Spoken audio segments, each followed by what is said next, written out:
While June is the start of the summer season, it is also the National Safety Month. Contractors may be looking to get as much done as possible, but safety cannot be compromised. Here to kick off the National Safety Month is Wes Scott, the Director of Consulting at the National Safety Council. Wes, welcome to the show. Thank you. Glad to be here. So, Wes, let's talk about that. You know, safety is of the utmost importance on the job site. What do we really need to get contractors to be thinking about during National Safety Week?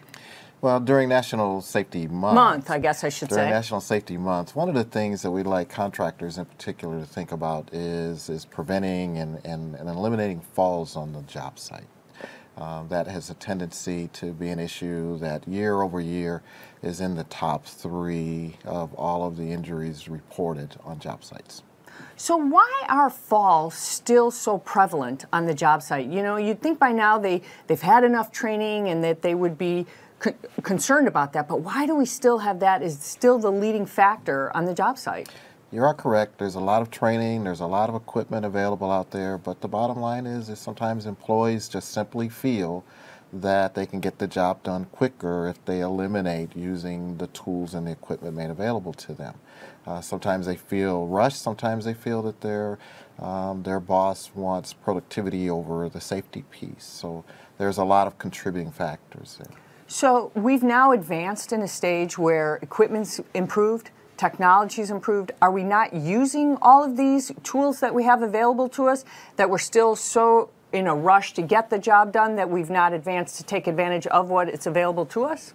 The equipment that's available is certainly very good equipment. There's a lot of new technology out there. Some employers don't invest in the newer technology and they're still using older style equipment. So that's a factor, but sometimes it's just simply the case that employees take shortcuts and don't use the equipment, don't connect the harnesses, for example. So there's a lot of things that are happening, from falls from heights as well as falls at the same level. Haven't we done enough to raise an awareness to let employees know that if a job site gets shut down, not only from the ideas the loss of life or a major injury, horrible to begin with, but that can cost so much more money to a construction company, for one, them not working or their coworkers not working, to the expense of a company when that happens. So don't they see if they invested, they would recoup a lot of their money by making the investments in the technology, the equipment of what they could be doing on a job site? Employers that are mature in their safety management systems, tech savvy, generally understand that there is a return on that investment. You know, for every dollar they put in, there's $4 to gain back in cost avoidance from a safety perspective. But companies where they're not as mature, particularly smaller companies where they're really managing their dollars very closely, they see safety and health expenditures as a cost against the job and as reducing their overall profit on the job. So sometimes shortcuts are encouraged just simply because of that. Now, when we talk about National Safety Month, there's also other things. It's not just falls we have to worry about. I mean, we have to be protecting our workers from using other equipment, the eye and other safety type equipment. Are we raising awareness for that as well? Because we know that our workers aren't putting the right eye gear on, foot gear. You know, are we trying to raise that awareness too for safety on the job site? We are. You know, the whole idea of National Safety Month is to get employees as well as employers thinking about safety from a holistic standpoint. And so, you know, many companies have matured to the point where they are, they're beyond just simply working at compliance. And so now it's really about getting buy-in, and it's about, looking at employee behaviors, getting them to talk to each other.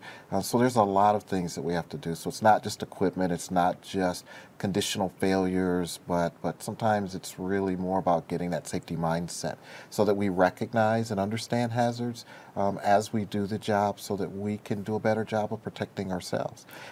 We have a skill force shortage right now. Are we seeing that the seasoned or more tenured employee is less likely to go through enough training to see, or are they not using the equipment that they should, versus maybe the young millennial, or both not doing the safety things they should be doing?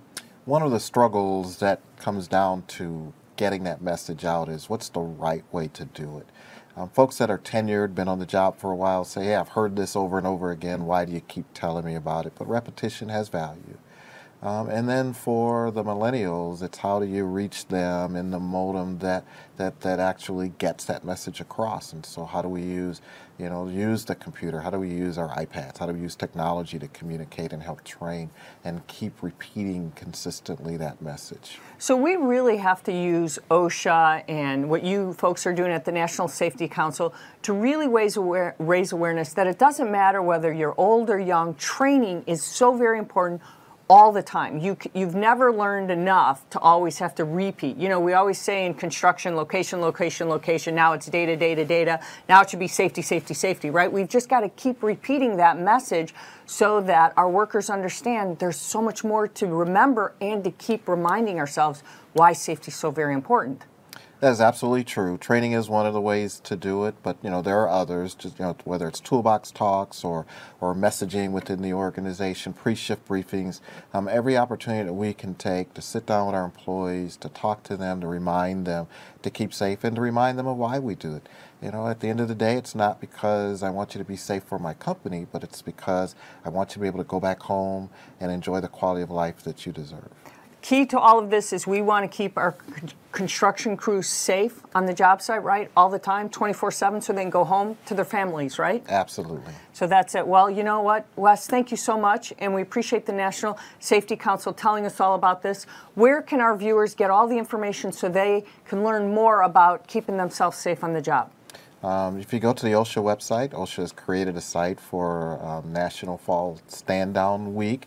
There's a lot of information that's downloadable in PDF form, so you can share that with employees and talk about falls in particular. And certainly if you go to the National Safety Council website, nsc.org, there's a whole section there for National Safety Month.